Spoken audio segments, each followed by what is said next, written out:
네, 지난 시간에 이어서 수용 또는 사용의 효과에 대해서 공부하겠습니다. 우리는 지난 시간에 공용 수용의 보통 절차에 대해서 공부를 했어요. 보통 절차라고 하면 준비 단계, 사업 인정 단계, 협의 단계, 마지막으로 재결 단계. 재결까지 가면 공용 수용의 보통 절차가 끝난다 그랬죠. 그래서 재결이 마지막 단계입니다. 재결이 내려지고 나면 그 이후에는 소송이나 불복 같은 게 그 이후에 있는 거고, 일단 그거는 불복 수단은 별개로 하고요. 행정적으로는 재결이 마지막 단계예요. 그럼 이제는 재결이 있었을 때 어떤 일들이 발생하는지에 대해서 살펴보도록 하겠습니다. 보려면 일단 제일 먼저 45조를 봐야 돼요. 45조는 권리의 취득, 소멸 및 제한이라고 되어 있죠. 보겠습니다. 사업 시행자는 수용의 개시일에 개시일 오픈하는 날, 수용은요 재결일이 있고 재결이 내려지는 날이 있고 개시일이 있어요. 통상적으로 뭐 딱 정해진 그런 날이 있는 건 아닌데 적어도 몇 달의 텀은 줘야 됩니다. 왜냐하면 재결이 내려지면 사업 시행자는 그 개시일에 소유권을 취득하게 되거든요. 그리고 상대방은 토지 소유자나 관계인은 소유권을 빼앗기게 되겠죠. 네. 재결이 내려지고 그 즉시 소유권이 넘어가게 된다 그러면 뭔가 딱 느낌적으로 좀 가혹하지 않나요? 네. 그런 것도 그런 건데 일단 재결이 내려지고 나면 일단 돈을 줘야지. 돈을 받아야 나가지. 돈도 안 받는데 어떻게 나가겠어요? 아무튼 우린 재결이 내려지고 나면요. 보상금을 지급할 걸 조건으로 해서 소유권을 취득하게 되는 거예요. 조건부. 네. 우리 정지조건부라고 하는데 정지조건 뭔지 아시죠? 지금 제가 이 얘기하고 있으면 되나요? 안 되나요? 정지조건 민법에서도 했고 우리 일반 행정법 할 때 하셨죠, 부관할 때. 간단하게 설명드리면 정지조건이라는 건 조건에는 정지조건이 있고 해제조건이 있잖아요. 정지조건은 그 조건이 달성되었을 때 비로소 주된 부분이 효력을 발생하는 것. 그 조건이 성취되기 전에는 그 주된 부분의 주된 행위의 효력이 없는 것. 그때 그런 조건을 정지 조건이라고 해요. 시험에 합격하면 차를 사주겠다. 합격하기 전까지는 아무런 의미 없는 이야기죠. 그런 게 정지 조건입니다. 조건이 성취되기 전까지 아무 일도 일어나지 않는 것. 이것도 마찬가지예요. 수용 재결이 내려졌다고 해서 보상금을 지급을 먼저 하지 않으면 소유권을 취득할 수가 없어요.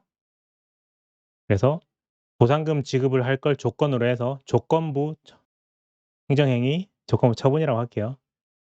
조건부 처분이 됩니다. 아무튼 우리의 수용 재결은 이런 거예요. 정지 조건부예요. 보상금을 지급 공탁할 걸 조건으로 해서 소유권을 취득하게 된다. 그리고 그 토지나 물건에 관한 다른 권리는 동시에 소멸한다. 원시 취득이라고 말씀드렸죠. 원시 취득. 원래대로 시작 지점으로. 네, 아무튼 원초적인 할 때 그 원이거든요. 수용 재결이 내려지고 나면 그 이전에 무슨 일이 있었던지는 이제 불문으로 붙이겠다. 더 이상 따지지 않겠다. 그래서 이제 등기부가 완전 새로운 등기부가 나옵니다. 왜냐하면 우리 법 45조에 따라서 그 토지나 물건에 관한 다른 권리는 동시에 소멸하기 때문에. 1 항은 수용이고요. 2 항은 사용입니다. 사용도 마찬가지죠. 사용도 개시일이 있어요. 네. 재결일이 있고 개시일이 있다. 사용권 취득하고. 사용권이라는 건 사용할 수 있는 권리, 해당 물건을 사용할 수 있는 권리고 소유권이 넘어오진 않아요. 그리고 그 반대급부로 사용료를 내야 되겠죠. 그리고 그 토지나 물건에 관한 다른 권리는 사용기간 중에 행사하지 못한다. 네. 완전히 소멸하는 건 아니죠. 소유권이 넘어오는 건 아니기 때문에. 그렇고 네. 정지 조건이라고 했는데 어떤 조건이냐. 보상금을 지급 공탁할 걸 조건으로 한다. 언제까지? 수용 사용의 개시일까지. 개시일이 될 때 그때까지 돈을 안 내면 개시일 다음 날에 재결은 실효가 됩니다. 아무튼 그런 거예요. 지급 공탁을 해야 돼요. 지급은 그러니까 현찰로 일시불로 주는 것. 그게 지급이고요. 공탁은 공탁소라는 기관이 있어요. 그 공탁소에다가 돈을 맡겨 놓는 걸 공탁이라고 합니다. 그리고 그 공탁을 해 놓은 금액은 사업 시행자든 토지 소유자든 함부로 빼나갈 수가 없어요. 이제 협의가 될 때까지는 뺄 수가 없다. 공탁. 일종의 보증을 하는 거예요. 사업 시행자가 이제 돈을 지급할 수 있는 능력이 있다는 걸 미리 이제 보증하는 거죠. 말로만 하는 게 아니라 실제로 맡겨 놓는, 네, 아무튼 그런 겁니다. 지급 공탁.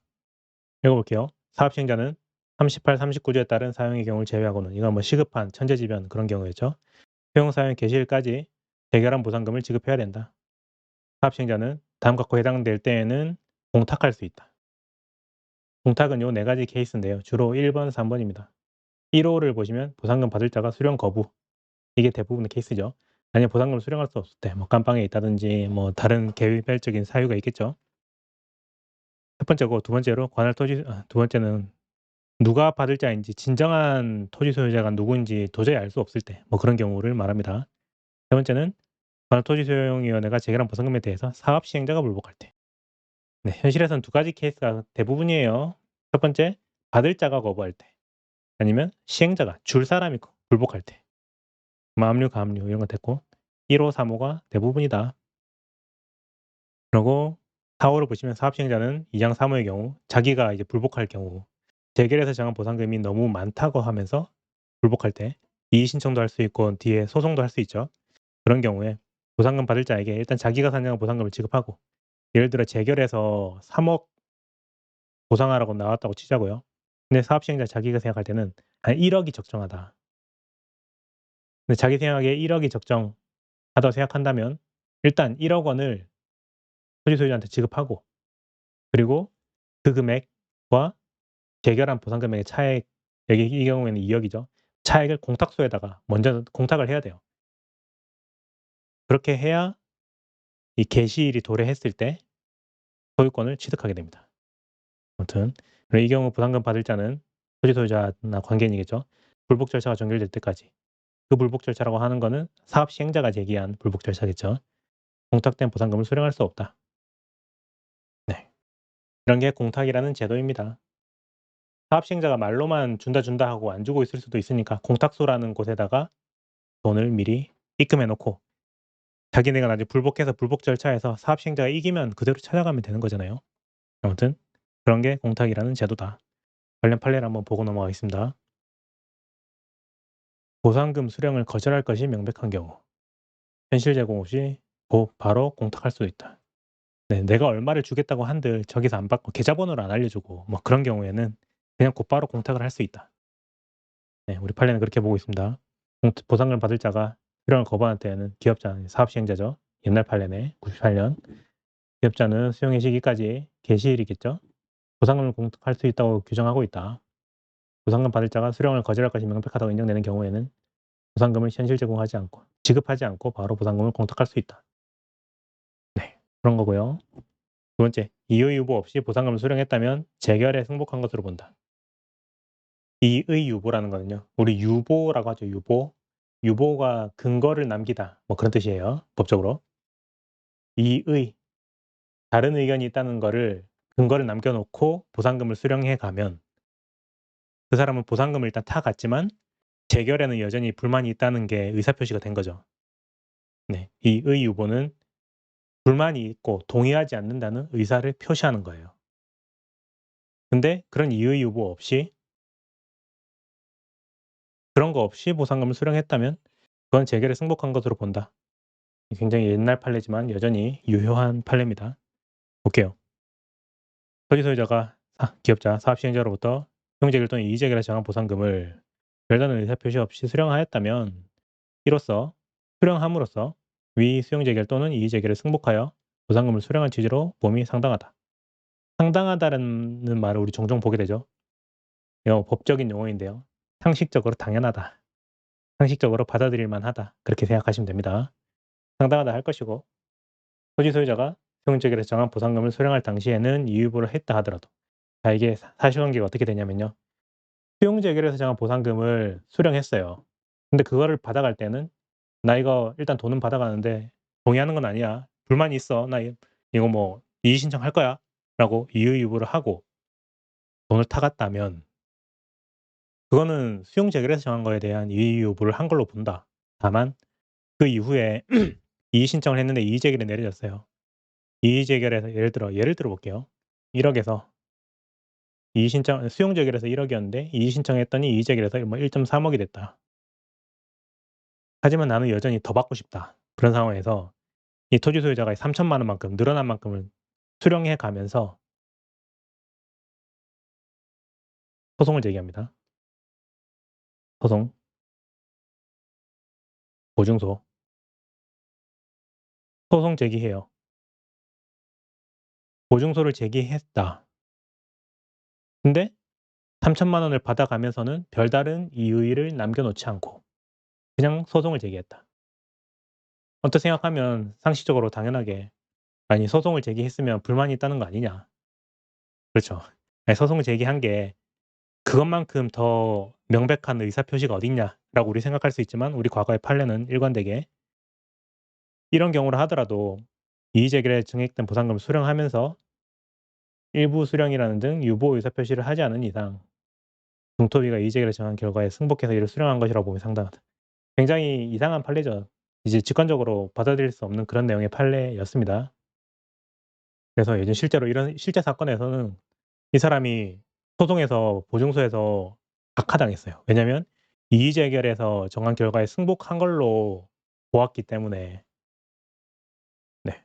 제소기관 도과 등의 사유로 인해서 실익이 없는 소송이 된 거죠. 왜냐하면 이의 제기에서 정한 금액 증액된 보상금에 대해서는 이의 유보를 하지 않았기 때문에 그냥 아무튼 이제 소송 제기한 것만큼 더 명백한 의사표시가 어딨냐라는 게 우리의 상식이지만 과거의 판례는 이렇게 봤었습니다. 뭐 더 이유가 있었겠죠. 하지만 아무튼 이 지금은 바뀌었어요. 이의 유보 없이 보상금을 수령했다면 재개를 승복하는 것으로 보는데 2009 년입니다. 이 편입된 토지 등의 소유자가 수용 재개를 정한 보상금은 이를 유보해 수령했으나 보증소로 소송을 제기하고 그리고 이의제기를 정한 보상금에 대해서는 이 유보를 뜻을 표시하지 않은 채 수령한 사안에서 위의 이 케이스랑 완전히 거의 사실관계 동일한 상황이에요. 굉장히 빈번하게 일어난다는 이야기죠. 그런 상황에서 소송을 제기했으면 묵시적인 이의 유보 의사표시로 보아야 한다라는 게 우리 2009년 판례입니다. 그래서 우리는 이제 요 판례 최근 판례 요걸로 가시면 되겠죠. 정리하면 요 두 개 판례를 제가 전부 다 정리하면 판례는 별도의 이의 유보 의사표시 없이 보상금을 수령했다면 재결에 승복하는 것으로 본다고 판시하고 있으나 최근 수용 재결에 대한 보증서에 대한 행정소송을 제기한 경우 이는 묵시적인 이의 유보의 의사표시로 보아야 한다고 판시한 바 있다. 네. 수용 재결이라고 했지만 굳이 그냥 재결이라고 할게요. 그냥 재결이라고 하는 게 더 좋겠네. 재결에 대한 보상금 증감 청구 소송을 제기한 경우에는 이는 묵시적이라고 하는 거는 네. 묵시적이다. 무슨 말인지 아시죠? 굳이 이제 명시적인 거의 반대가 묵시예요.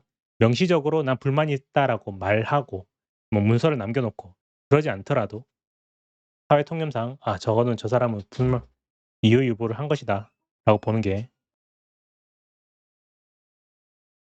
네 여기 좀 화면에 잘렸었네요. 요 밑에 판례입니다. 다 따라오셨죠? 아무튼 최근 수용 재결에 대한 보증서에 대한 최근에 과거에는 위의 판례 이 과거에 이렇게 판시를 했는데 최근에는 재결에 대한 보증서 행정소송을 제기한 경우에는 묵시적인 명시적인 불만을 남겨 놓지 않았다 하더라도 이거는 사회 통념상 당연히 묵시적인 의사표시를 한 걸로 봐야 된다.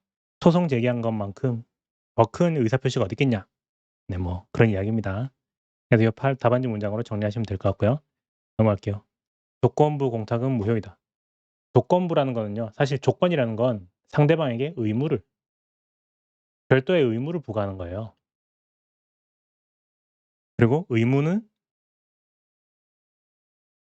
침익적입니다. 기본적으로. 이 의무는 안 좋죠. 누구든 의무 없는 권리만 누리고 싶어 하죠. 그래서 의무는 기본적으로 성질상 좀 침해가 있는 것이다. 그리고 우리는 알고 있죠. 법률 유보의 원칙. 본질적인 내용들 특히 뭐 침익적인 내용들에 대해서는 법의 근거를 두어야 하고 뭐 수익적인 도움이 되는 내용이라 하더라도 중요한 내용은 법의 근거를 두어야 되고 그런 내용이잖아요. 아무튼 의무와 관련된 사항은 상대방에게 부정적인 좀 침익적인 효과가 있기 때문에 법의 근거를 두고 해야 하거든. 법의 근거를 두고 행해져야 되거든요. 근데 우리 공탁은 우리 법에 "공탁의 조건을 걸 수 있다." 그런 말이 없어요. 그 말은 우리 입법자들이 법을 만드는 입법자분들의 의사를 역으로 되짚어 보면 '조건부 공탁을 허용하지 않겠다는 의도다.'가 되는 겁니다. 법에 명시되어 있지 않은 의무 규정 그런 거는 법에 명시되어 있지 않은 의무를 부과할 수는 없다가 되는 거죠. 이해되셨나요? 그래서 공탁이라는 행위는 뭐 괜찮은데 그 공탁을 하면서 법에 없는 멋대로 자기들 멋대로 사업 시행자가 멋대로 조건을 달아서 공탁을 했다면 그 공탁은 무효다. 공탁하지 않은 것이 된다. 그리고 무효인 공탁은 게시일이 도래했을 때 그러니까 이제 조건부 공탁을 했으면 공탁서에다 돈을 넣어 놨다 하더라도 공탁하지 않은 게 되는 거고 게시일이 되면 그 게시일의 자정이 딱 지나고 나면 공탁은 무효. 그래서 재결은 실효됩니다. 아무튼 그런 거예요. 읽어 보시면 될 것 같고 진정한 소유자가 손실보상 대상자임을 전제로 하여 밑에 판례 읽어 봅니다. 이렇게 전제로 해서 손실보상 청구권이 자신에게 있는 것과 같은 외관을 가진 자에게 사업 시행자가 손실보상금을 지급하였고 그 지급에 과실이 없다면 손실보상금 지급 의무를 면한다.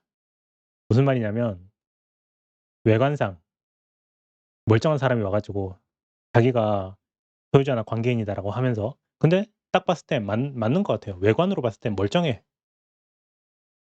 그런 사람한테 보상금을 먼저 줬고 근데 그 지급에 과실이 없다면 사업 시행자의 과실이 없다면 사업 시행자는 그런 상황에서 진정한 소유자가 뒤늦게 나타났다. 진정의 소유자가 뒤늦게 나타났을 때 사업 시행자가 이미 예한때 멀쩡한 외관을 가진 사람 근데 알고 봤더니 사기꾼 같은 그런 사람한테 돈을 줬다면 '진정한 소유자한테 또다시 돈을 줘야 될까?'라는 쟁점이고 우리의 결론은 '안 줘도 된다.'입니다. 네. 이런 건 나올 수 있을까 싶은 판례이긴 한데 나름대로 2016년 최근의 판례고 이런 거 진짜 모르는 상태에서 맞닥뜨리면 큰일 나죠. 뭔 소린가 싶죠 사실. 판례의 내용을 모른 채로 맞닥뜨리면 큰일 네. 아무튼 그래서 "알고만 있어라."로 하겠습니다. 4번째 문장 판례는 진정한 소유자가 아닌 자에게 손실보상금을 지급한 경우라 하더라도 재반 사정을 고려할 때 국가의 사업 시행자로 바꾸고 싶네요.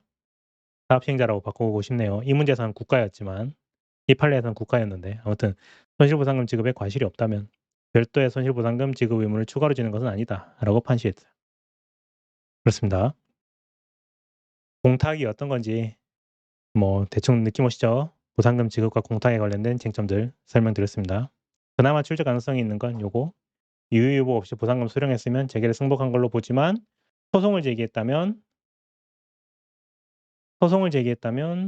묵시적인 이유 여부로 본다라고 한 판례 변화 이 정도가 기억할 만한 내용입니다. 넘어가고 42조 재결의 실효 사업 시행자가 수용 또는 사용 개시일까지 재결에서 정한 보상금을 지급하거나 공탁하지 않았을 때에는 해당 토지수용위원회 재결은 효력을 상실한다. 사업 시행자는 재결의 효력이 상실됨으로 인하여 소유자 관계인 입은 손실을 보상해야 된다. 손실 보상에 대해서는 구조 567을 준용한다. 이거 뭐 자잘한 손실 보상하면서 간단하게 한번 본 적이 있었죠. 네, 굳이 설명 더 안 해도 될 것 같고 밑에 판례 보고 갈게요. 관련 판례. 재결이 실효되면 재결 신청도 효력을 상실한다. 87년도 판례지만 여전히 유효한 판례입니다.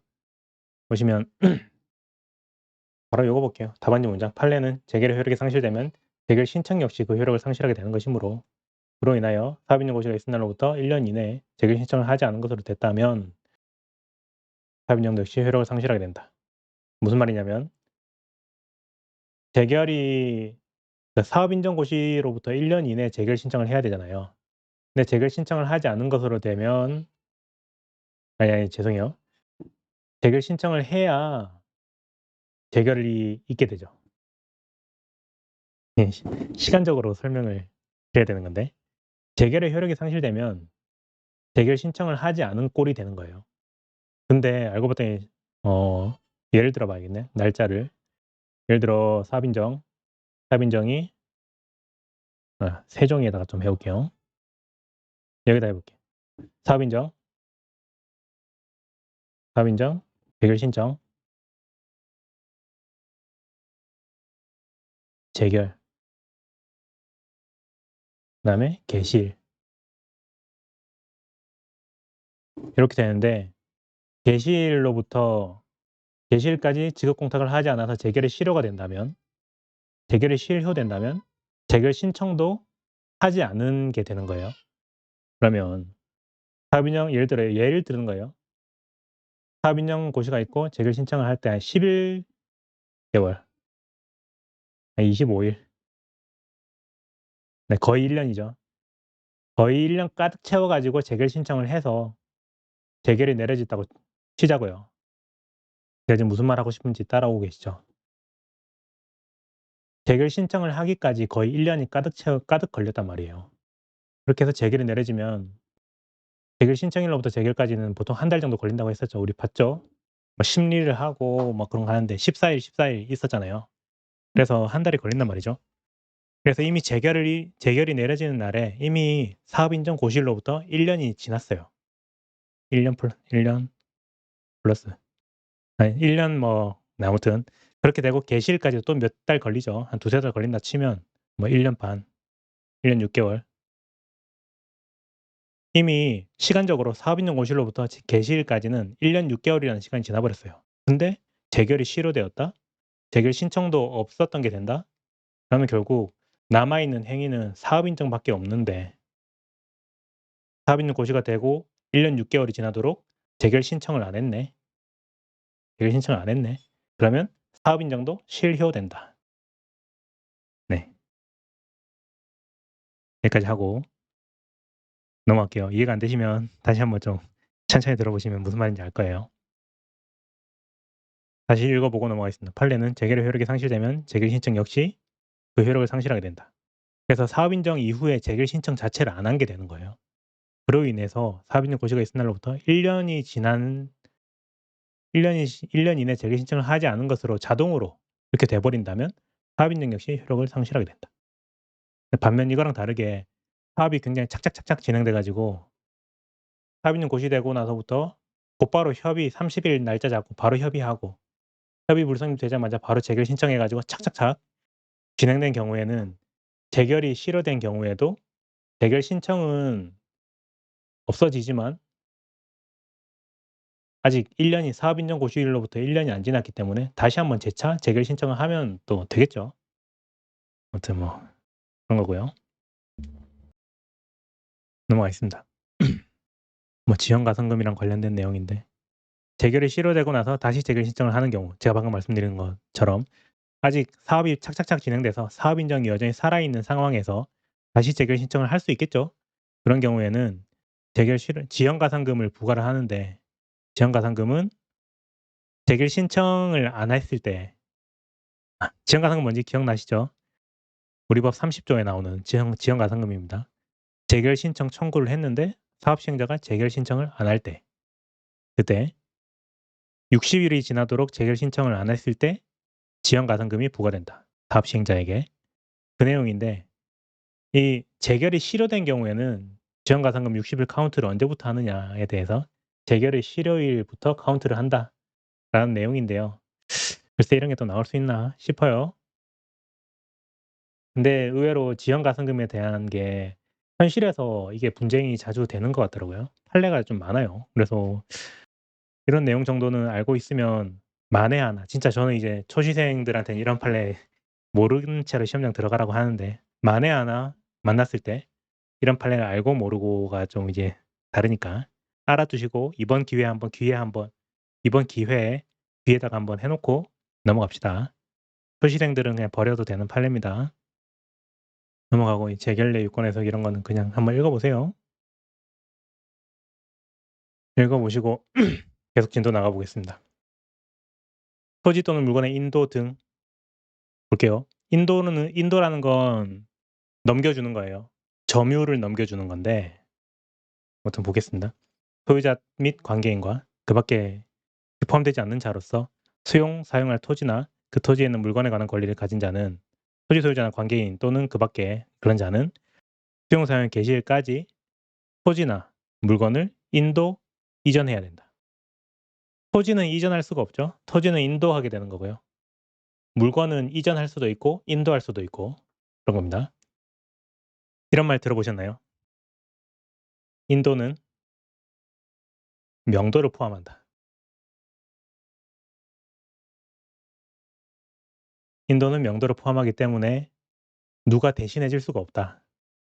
따라서 대집행이 안 된다. 라고 하는 들어보셨나요? 대집행 쟁점 아시죠? 그때 만약에 우리 시험에서 대집행이 또 나온다면 이 43 조가 나올 거예요. 43 조에서 토지 또는 물건의 인도 등 토지의 인도 의무, 이전 의무. 네. 결론부터 말하면 뭐 대집행 뭔지 아시죠? 지금 제가 대집행을 설명하고 있을 이유는 없잖아요.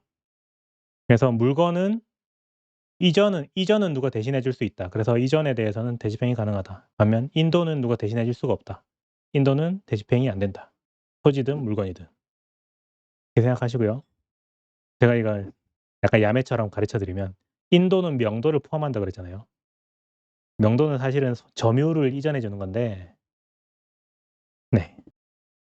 제가 이제 야매로 말씀드리기를 명의양도 그렇게 제가 설명하거든요. 명도.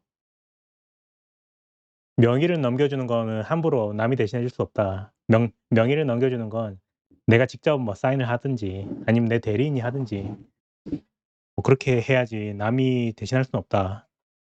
그래서 명도는 남이 대신할 수 없다. 근데 인도는 명도를 포함하니까 인도는 대집행이 안 된다. 뭐 제가 그런 식으로 설명을 하는데 다들 아시는 내용이니까 여기까지 하고 넘어가겠습니다. 근데 좀 특이한 게 있어요. 인도 의무가 있고 이전 의무가 있는데 대집행으로는 인도 의무 불이행에 대해서 별도의 조치를 할 수가 없어요. 강제력을 수반하는 뭐 이제 아무튼 다른 추가적인 조치를 해야 되는데 우리 법에는 특이하게 대행이라는 제도를 두고 있습니다. 인도 의무 불이행에 대해서도 대행은 할 수 있어요. 대집행은 못하지만 대행은 할 수 있다. 대행은 뭐냐? 특별자치도지사 시장구청장은 다음 여기에 해당될 때에는 사업시행자 청구에 의하여 토지나 물건의 인도 또는 이전을 대행해야 된다. 대집행이 아니라 대행입니다. 사업시행자가 대행할 수 없고요. 사업시행자가 대행을 청구하면 해달라고 청하면 시도지사는 특별자치도지사 시군구청장은 대행할 수 있다. 대행할 수 있다가 대행해야 된다. 언제냐면 인도 이전해야 될 자가 고의과실 없이 그 의무를 이행할 수 없을 때. 예를 들어 뭐 해외에 장기 체류 중이다. 아니 깜빵에 오래 있다. 그런 경우 있고 두 번째로 사업 시행자가 과실 없이 토지나 물건을 인도하거나 이전해야 될 의무가 있는 자가 누구인지 알 수 없을 때. 하고 싶은데 누군지 알 수 없다면 네, 그런 경우에 대행을 할 수 있도록 우리 법에 규정을 두고 있어요. 대행이라는 수단은 우리 대집행할 때 기억나시나요? 큰 목차가 있었죠. 행정의 실효성 확보 수단 이라는 타이틀이었죠. 네. 행정의 실효성을 확보하는 수단으로서 대표적으로 대집행 같은 게 있고 뭐 다른 게 뭐 아무튼 뭐 있지만 그중에 하나가 우리 법에 있는 특수한 제도가 대행이라는 제도가 있다. 44 조에 있다. 그런 내용 알고 계시면 될 것 같고요. 출제 가능성은 높지 않지만 약술로 정도는 한 번씩 나올 수도 있겠다. 이런 건 네. 아무튼 출제 가능성은 높지 않다. 넘어가고 45 조는 아까 봤죠. 이걸 판례를 한번 봐야 되네. 판례는요. 수용 재개를 위한 취득은 원시 취득이기 때문에 재결로 취득한 토지 등의 하자가 있는 경우에 그런 경우에도 사업 시행자는 토지 소유자 등에 대해서 하자 담보 책임이나 부당이득 반환 정보 같은 걸 청구할 수가 없다. 만약에 이런 게 있었다면 사업 시행자는 니네가 미리 알아보고 했어야지. 뒤늦게 이런 걸 청구할 수는 없다. 왜냐하면 과거에 있었던 일은 더 이상 따지지 않기로 했기 때문에. 재결로 인한 취득은 원시 취득이기 때문에 과거에 있었던 일은 더 이상 다투지 못하게 된다. 뭐 그런 내용입니다. 넘어갈게요. 보고 싶은 사람 한번 보시고 넘어가겠습니다. 46조 위헌부담 토지수용위원회 재결이 있은 이후에 수용 사용할 토지나 물건이 보세요. 시간적으로 재결 이후 토지나 물건이 소유자든 관계인의 고의 없이 멸실, 훼손된 경우 그로 인한 손실은 사업시행자가 부담한다. 네, 우리 이거를 뭐라 그러냐면요. 민법에서 채무자 위험 부담주의 원칙이라고 해서 위험은 채무자가 진다. 채무자라고 하는 건 의무가 있는 사람이죠. 채무자, 채권자. 권리를 가진 사람이 채권자고 의무가 있는 사람이 채무자죠. 아무튼 상식적으로 잠깐 이야기를 해 볼게요. 지금 우리 공익사업에서 소유자는 하자 없이 물건을 넘겨줄 의무가 있는 사람이에요, 사업 시행자에게. 토지나 그런 이제 지작물 같은 것들을 뭐 아무튼 수용 사용할 토지나 물건에 대해서 종전 상태대로 고스란히 넘겨줘야 될 의무가 있어요. 그런 사람들인데 채무자란 말이죠. 그 채무자들이 과실 없이 멸실훼손된 경우, 해당 토지나 물건이 멸실훼손된 경우, 그런 경우에 손실은 사업시행자가 부담한대요. 이거 뭔가 이상하지 않나요?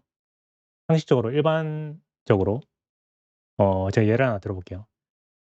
인터넷에서 노트북을 1대 샀습니다. 노트북을 사 가지고 배송이 되는 과정에서 채무자는 누구죠? 물건을 고스란히 넘겨줘야 될 사람은 판매자란 말이에요. 물건을 가지고 있는 사람이 나한테 고스란히 넘겨줘야 돼요. 온전한 물건을 넘겨줄 의무가 있어요. 그리고 나는 돈을 지급할 걸 조건으로 해서 온전한 물건을 소유할 권리가 생기는 거죠. 아무튼 그런 상황인데 배송 도중에 파손이 됐어요. 이제 뭐 택배에서 뭐 실수했다든지 뭐 그래 가지고 물건이 파손이 됐을 때 누가 책임지죠? 파손된 거는 소비자가 책임지지 않죠. 소비자가 돈을 뭐 더 내거나 그러지 않죠. 판매자가 다시 새 상품을 보내줘야 되잖아요. 그런 걸 우리는 민법에서 말하는 채무자가 위험을 부담한다. 채무자 위험 부담주의의 원칙이라고 합니다. 민법 500 몇 조더라? 537 조인가 아무튼 그래요. 죄송합니다. 민법 얘기하면 싫어하시죠. 하지만 해야 됩니다. 제가 우리 답안에 클래스를 올리는 방법이 몇 개 있다 그랬잖아요. 그중에 하나가 헌법이고 또 다른 하나가 민법입니다. 민법 싫어하시겠지만 어렵지 않잖아요. 채 채무자 위험 부담주의 원칙이 민법에 있는데 아니면 537조 이런 거 싫으시면 그냥 민법상 채무자 위험 부담주의 원칙이 있다. 하지만 우리 법 46 조에서는 채권자가 네 손실을 사업 시행자가 부담하도록 규정을 해 놨어요. 네. 민법에서 정하고 있는 일종의 대원칙 같은 채무자 위험 부담주의 원칙의 예외로서 우리 법에서는 채권자가 위험 부담을 지도록 하고 있다. 이상하지만 법에서 정해 놨다. 그럼 우리는 이상하다고 해서 그냥 무시해서는 안 되고 '우리 입법자들이 이렇게 법을 만들어 놓은 의도가 있을 것이다.'라고 역으로 들어가야 되죠. 네. 채권자가 위험을 부담하게 해 놓은 취지는 토지 소유자나 관계인을 사회적 약자로 보고 보호해 주기 위해서 그런 겁니다. 아무튼 위험부담주의 원칙 이런 거 약속으로 좀 나올 수 있죠. 넘어가겠습니다. 47 조는 됐고 48조 반환 및 원상 회복 의무. 요거는 사용할 때 사용 우리 기간을 정하고 해서 사용 재결 있죠. 그래서 사용을 할 때 반환 및 원상 회복 의무가 있습니다. 사업 시행자는 토지 물건의 사용 기간이 끝났을 때 아니면 사업 폐지 변경 또는 그 밖의 사유로 사용할 필요가 없게 되었을 때 지체 없이 그 토지나 물건을 소유자 또는 승계인에게 반환해야 된다. 그리고 이러한 경우 사업 시행자는 원상 회복을 소유자가 원상 회복을 청구하면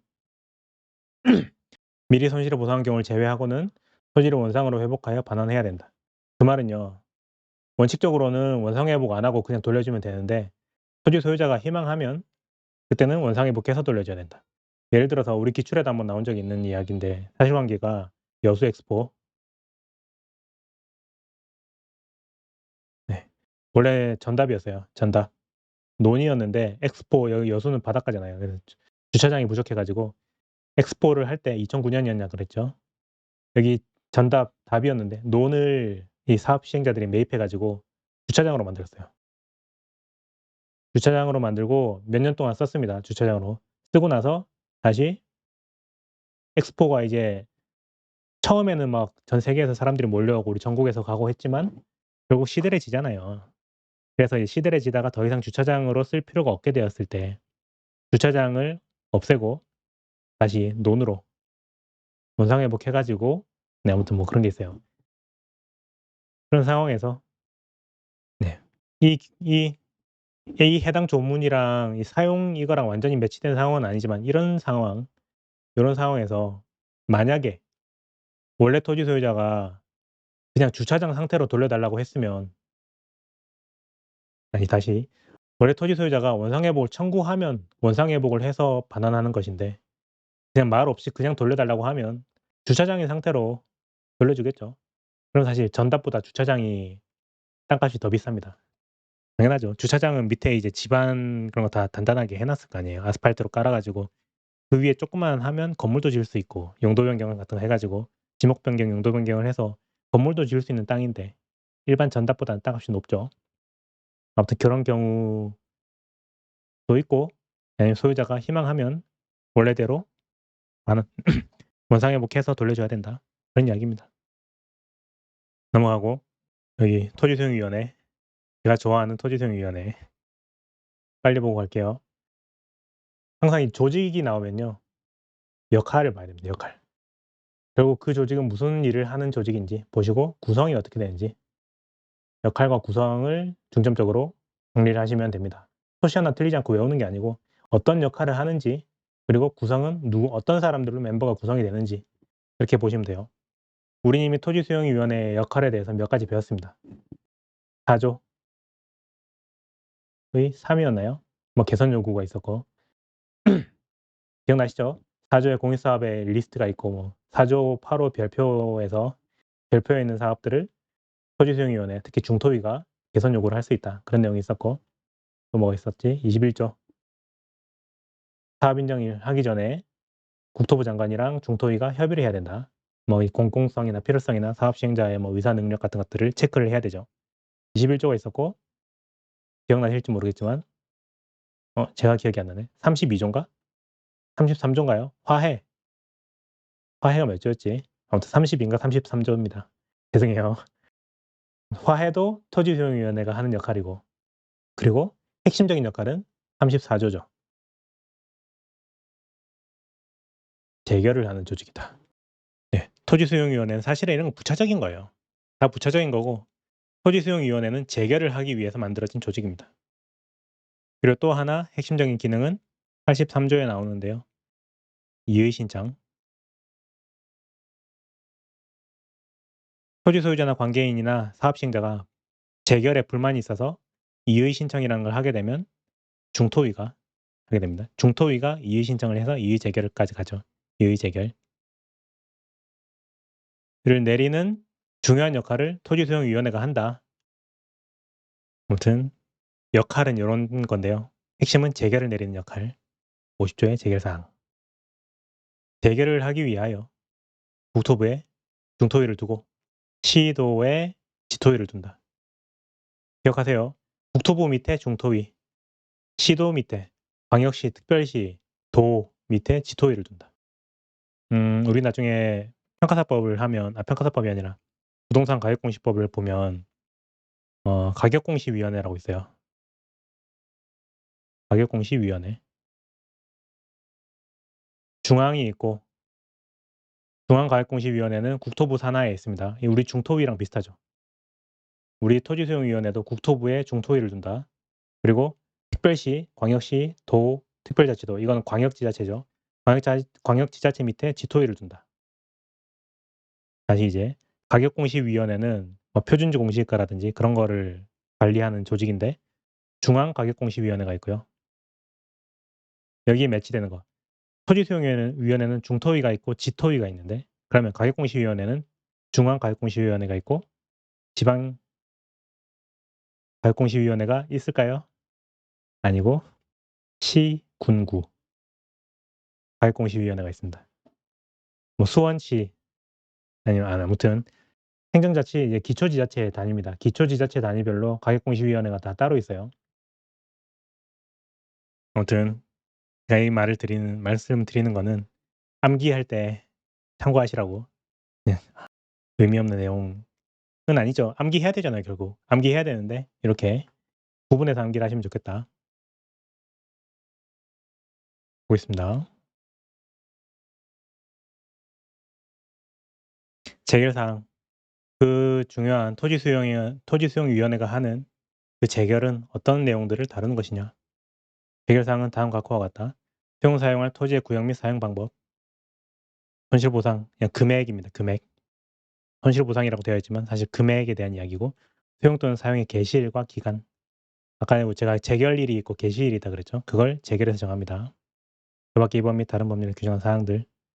구체적으로 지연가산금, 그리고 주거전비, 여기 밑에 나오네. 이동비, 이업비, 영업보상 이런 거, 영농손실 이런 것도 재결에서 정한다. 사업 시행자가 직접 산정하는 내용들이 있죠. 예를 들어 주거전비 같은 경우에는 뭐 소유자는 2개월분, 뭐 세입자는 4개월분 그런 식으로 해서 평가하지 않아요. 평가하지 않고 사업 시행자가 직접 산정한단 말이에요. 통계적으로 발표되는 뭐 그런 거, 뭐 도시근로자 뭐라든지 그런 거에다가 몇 개월분 하는 거는 평가하지 않죠. 이미 정해져 있죠. 그런 것들은 이미 정해져 있지만 재결해서 발표한단 말이에요. 재결해서 최종적인 보상 금액에 얹어서 발표가 된단 말이죠. 그게 이 법 및 다른 법률을 규정한 사항이 그런 것들입니다. 요런 것들, 이동비, 이업비 뭐 이런 것들. 그래서 당연히 이런 것들이 재결해서 정해지는, 재결을 통해서 처음으로 세상에 드러나는 보상 금액들이기 때문에, 보상 금액이 아니라 재결해서 처음으로 드러나는 금액들이기 때문에 우리는 이 금액들에 불만이 있으면 재결에 대한 불복으로 가게 돼요. 이해되시나요? 이런 것들 지연가산금, 주거점유 같은 것들은 재결에서 정하는 사항이기 때문에 이런 금액들에 불만이 있을 때 재결에 대한 불복으로 간다. 그리고 재결에 대한 불복은 이의신청이나 보상금 증감 청구 소송 같은 그런 내용들입니다. 우리 법 83조랑 85조에 해당되는 불복 절차들이 거기에 해당하죠. 그렇다. 넘어가겠습니다. 토지수용위원회는 사업시행자, 소유자 및 관계인이 신청한 범위에서 재결해야 된다. 네, 신청한 범위 내에서 재결하면 안 된다. 다만 1항 이후의 손실보상의 경우에는 증액 재결을 할 수 있다. 금액에 대해서는 예를 들어 사람들이 소박해 가지고 토지 소유자가 5천만 원만 달라고 하고 있고 사업 시행자는 3천만 원만 주려고 지금 버팅기고 있고, 그런 상황에서 토지수용위원회가 보니까 이거 1억 줘야 될 것 같은데 싶은 상황이라면 증액하는 재결을 할 수 있다. 5천이냐 3천이냐 가지고 아웅다웅하고 있는데 토지수용위원회가 통 크게 1억을 줄 수 있다. 네. 다른 내용들 예를 들어 뭐 토지의 구역이나 사용 방법이나 뭐 개시일 같은 거는 이미 재결 신청을 할 때 사업 시행자가 정해서 신청한단 말이에요. 예를 들어 "우리는 개시일을 한 3달 안에 빨리 개시를 하고 싶습니다."라고 했는데 뜬금없이 "1년 후에 개시해라."라고는 할 수 없는 거예요. 반면 금액에 있어서는 증액을 할 수 있다. 무슨 말인지 아시겠죠? 넘어가겠습니다. 요거는 행정심판이긴 한데 그냥 판례라고 할게요. 제가 이 헌재 결정도 다 제가 판례라고 하고 막 그러고 있잖아요. 그래도 됩니다. 원래는 안 되는데 됩니다. 왜냐면 교수님들은 신경 안 쓰기 때문에. 엄밀히 말하면 행정심판 재결례라고 해야 재결례라고 해야 되거든요. 재결례. 재결례라고 해야 되는데 그냥 판례라고 해도 됩니다. 주거점유 청구권은 형성권으로서 요건을 갖춘 경우 당연히 성립하는 권리이기 때문에 주거점유 보상에 대한 청구가 있는 경우에는 재결에서 정한 사항이라고 판시를 한 바가 있어요. 이게 주거회전비에 관련 주거회전비에만 국한되는 게 아니고 뭐 주거점유, 인원비, 이업비, 영업손실 뭐 이런 것들 전부 다 여기다 포함이 되는 거예요. 사업 시행자가 직접 산정하는 금액들은 전부 다 이 자리에 꽂아 넣으면 됩니다. 그리고 제가 왜 우리 강의 초반부에 형성권 이야기를 한 적이 한 번 있었잖아요. 드디어 이제 나오고 있는데 형성권에 대해서는 좀 이따 다음 시간에 제가 설명을 드릴 거고, 아무튼 형성권이란 거 굉장히 중요합니다. 그리고 참고로 우리 법에 나와 있는 손실보상 청구권들 있죠. 전부 다 형성권이에요. 74조, 72조. 예, 74조는 자녀지 수용 청구권이고 72조는 우리 확장 수용 청구권이라고 하는데 아무튼 사용에서 수용으로 넘어가는 게 72조잖아요. 요것들이 형성권이다라고 하는 판례가 굉장히 유명한 그런 것들이 있죠. 근데 이것들만 이 법에서 정하고 있는 그 권리들만 형성권인 게 아니고요. 우리 법에 나와 있는 모든 종류의 손실보상 청구권은 형성권이에요. 왜냐면 우리 입법자들이 정해 놨거든요.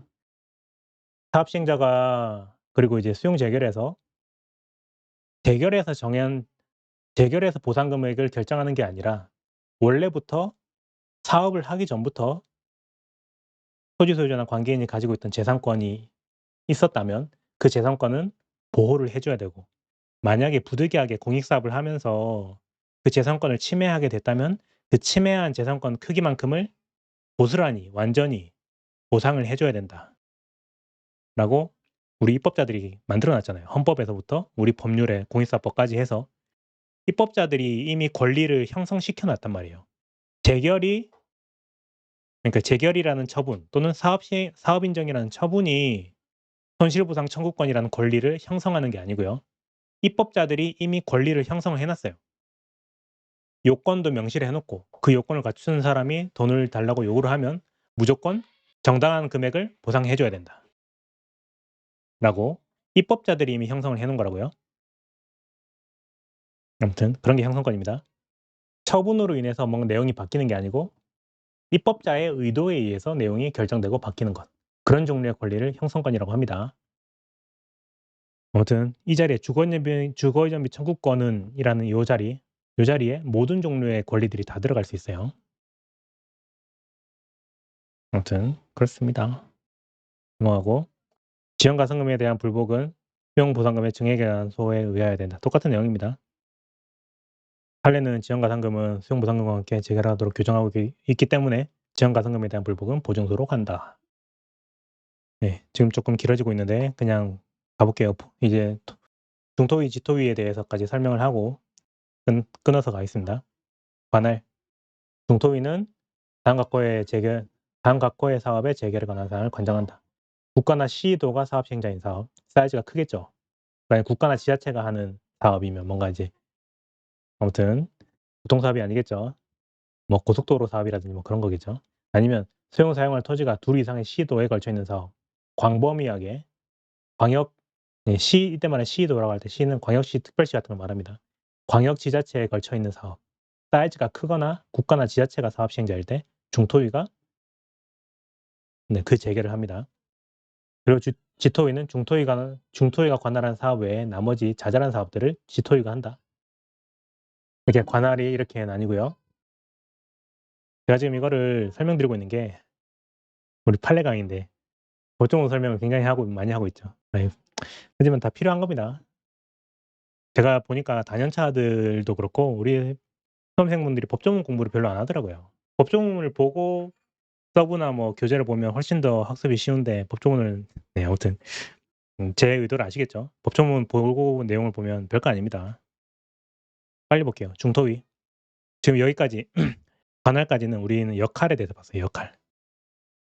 중토위와 지토위는 둘 다 재결을 하는 조직인데 그 재결 사항으로서는 뭐 토지구역, 사용방법, 손실보상 금액, 뭐 개시일 기간 그 밖에 우리 법에서 정하고 있는 뭐 자잘한 내용들까지 재결해서 한다. 그리고 그 관할은 중토위는 국가가 하는 뭐 이런 사업이라든지 아니면 광범위한 번역에서 이루어지는 사업을 중토위가 하고 지토위는 그 밖에 자잘한 사업들을 한다. 여기까지 역할이었어요. 이제부터는 구성에 대해서 볼 건데요. 중토위는 위원장 1명, 국토부 장관이고요. 그리고 20명 이내의 위원으로 구성합니다. 총 맥시멈으로 하면 21명이죠. 그리고 대통령령으로 정한 수의 위원은 상임위원입니다. 상임위원 8명인가? 갑자기 기억이 안 나네. 7명인가 8명? 7명이죠. 그렇죠. 상임위원 7명, 비상임위원 13명 이렇게 맥시멈 할 수 있죠. 아무튼 위원장은 국토부 장관, 그리고 위원장이 위원 대표 업무 총괄 됐고 중토위의 상임위원은 이런 사람입니다. 판검변 15년, 대학 교수 5년 이상, 상급 고위직 공무원 이런 사람들인데 한마디로 말하면 학식과 경험을 두루 갖춘 사람입니다. 그것도 오피셜하게 학식과 경험을 두루 갖췄다고 인정받는 사람들은 중토위 상임위원이 될 수 있어요. 예전에 평가사분님들 중에서 중토위 상임위원으로 하시는 분이 있다고 들었는데 그분은 평가사 자격이 아니라 대학 교수 자격으로 들어갔다는 그런 이야기를 들었던 것 같습니다.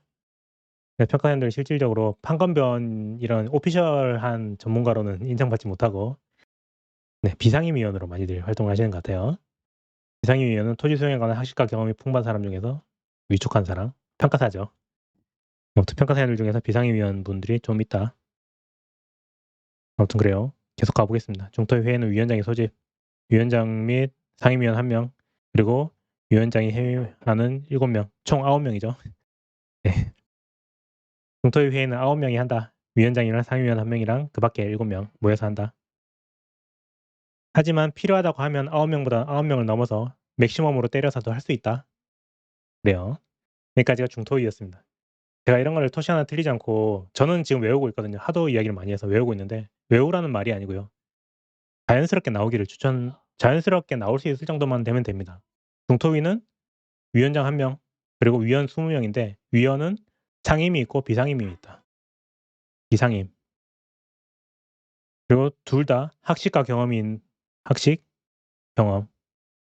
두루 갖춘 전문가들인데 그중에서도 특히 상임위원은 오피셜하게 검증된 판관배 15년, 대학 교수 5년, 고위공무원.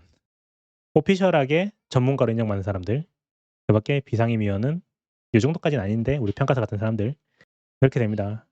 그리고 회의는 최소 9명. 이렇게 모여서 회의를 한다.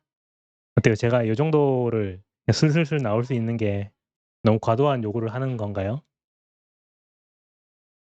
이 정도 할 수 있잖아요. 이 정도를 준비해 놓으면 우리는 만약에 이런 거 약수를 하라는 문제가 나왔을 때 10점 만점에 8.9점을 받을 수 있습니다. 네. 지토위까지 가볼게요. 지토위는 포맷은 똑같아요. 위원장 1명, 2명. 위원장은 시도지사가 됩니다. 그리고 지토위는 상임, 비상임이 없어요. 그냥 2명입니다. 학식과 경험을 갖춘 풍부한 사람 중에서 위촉하는 20명, 상임, 비상임 없습니다. 그런 차이가 있어요. 그리고 위원회 결격 사유는 뭐 보시면 되고 결격 사유에 해당되는 사람인데 그 위원으로 들어가서 수용 재결 같은 걸 해버렸다. 그때는 재결은 무효가 돼요. 판례는 위원회 제적 규정을 위반한 상황에서 내려진 처분은 우리 재결 같은 거 절차적 정의에 반하는 것으로서 무효라고 판시한 바 있는데 이거 굉장히 옛날 판례죠. 94년도인데 이런 거는 우리 학계에서는 주체상의 하자라고 보고 있습니다. 주체상. 처분을 하게 되는 그 주체가 그 주체의 구성상의 하자가 있다. 들어가면 안 되는 사람이 들어가서 처분을 내렸다. 그럼 그 처분은 절차상의 하자라기보다는 주체상의 네. 행위를 하는 주체가 하면 안 되는 주체가 행위를 해버렸다. 네, 주체상의 하자로서 무효로 본다. 네, 그런 내용인데요. 우리가 싫어하는 전문 용어죠. 제척. 간단하게 설명을 드릴게요. 제가 계속 간단하게라고 해놓고 말을 너무 많이 하는 것 같은데 들어보면 다 피가 되고 살이 됩니다. 제척은 법에서 그런 사람들 들어가지 말라고 정해놓은 게 제척입니다. 기피는 이제 예를 들어 이런 겁니다. 토지 소유자가 저 소수의 상임위원, 비상임위원 멤버를 보니까 저 사람 나랑 사이가 안 좋은 사람인데 저 사람은 빼달라라고 기피 신청을 할 수 있어요. 네, 다시 제척은 법에서 여기 사업시행자나 소유자나 관계인인 사람은 토수의 위원이 될 수 없다. 이렇게 법에서 정해놓은 게 제척이에요. 당연하죠. 이제 사업구역 내 토지를 가지고 있는 사람이 재결을 하면 되겠습니까? 이해관계가 얽히지. 아무튼 제척은 법에서 정해놓는 거. 기피는 사업시행자나 소유자나 그런 사람들이 기피 신청, 저 사람 빼달라고 하는 게 기피고 회피는 자기가 스스로 빠지는 게 회피입니다. 제척은 법이, 기피는 소유자나 관계인이, 아니 사업시행자가, 그리고 회피는 위원이 자기 스스로 이렇게 빠지는 거예요. 내용은 뭐 그냥 한번 읽어보고 넘어가시면 되고 이게 나름의 의미가 좀 있는 내용이라고 할 수 있는데 벌칙 적용에서 공무원 의제, 공무원으로 의제된다는 거는 국가배상으로 좀 연결될 수 있어요. 국배. 토지수용위원회 위원들은 공무원으로 의제되기 때문에 그 사람이 만약 불법적인 행위를 했다면 국가배상을 청구할 수 있습니다. 그로 인해서 이 사람이 위원이 불법적인 행위를 해서 결과적으로 손해를 입게 된 사람이 나온다면 그때는 국배를 청구할 수 있다. 형법이나 그 밖의 법률에 따른 벌칙을 적용할 때는 공무원으로 보고 그래서 국배가 가능하다. 여기까지 하면 토지수용위원회까지 봤어요. 이제 손실보상 파트로 넘어가게 될 텐데 여기부터는 보상에 관련된 내용입니다. 우리 법이 총 99조까지 있거든요. 맞나? 99조까지 있어요. 그중에 60조까지는 보상에 관한 내용이 아니었습니다. 이제부터 61조부터 보상에 관한 내용이 시작되니까 판례는 뒤쪽에 좀 많이 모여 있어요. 어떤 경우에 보상을 해주고 어떤 경우에는 보상을 안 해주고 재밌는 이야기들은 이제부터 시작입니다. 좀 끊고 할게요.